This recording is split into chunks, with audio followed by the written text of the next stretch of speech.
बात कर लेते हैं बिहार मतदाता सूची के विशेष गहन पुनरीक्षण प्रक्रिया की, यानी कि एसआईआर का जो मुद्दा काफी गर्म है।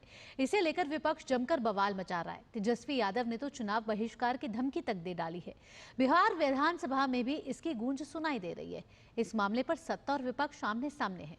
क्या है एसआईआर की सही हकीकत, देखते हैं धीरज कुमार की इस खास रिपोर्ट में।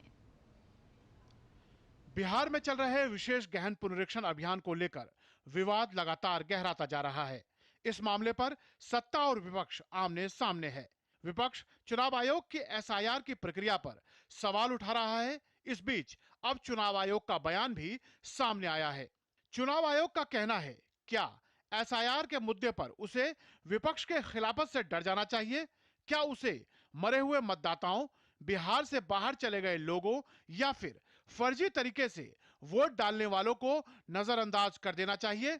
इस मुद्दे पर राजद के तर्क जुदा हैं। चुनाव आयोग जिस तरह से गरीब, शोषित, वंचित, पिछड़ा, अति पिछड़ा, दलित समाज, आदिवासी समाज और अल्पसंख्यक समाज को टारगेट करके राजनीति कर रहा है और कहीं ना कहीं माध्यम चुनाव आयोग को जो ईएसआर के माध्यम से बनाया गया है, ये कहीं से भी ठीक नहीं है। एसआईआर की प्रक्रिया में 20 लाख मृत मतदाताओं के नाम चिन्हित किए गए हैं।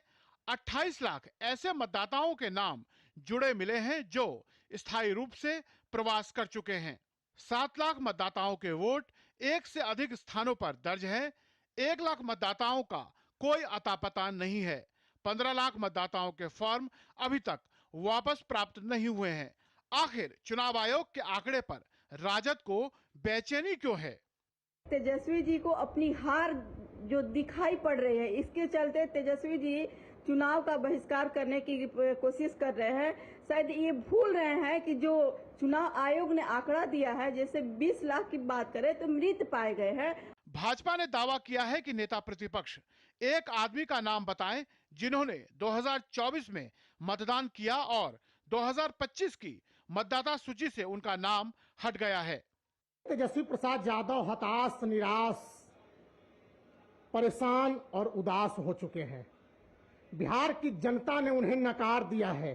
बिहार की जनता को विश्वास है विकास पर, और वह विकास बिहार की डबल इंजन सरकार के माध्यम से ही संभव है।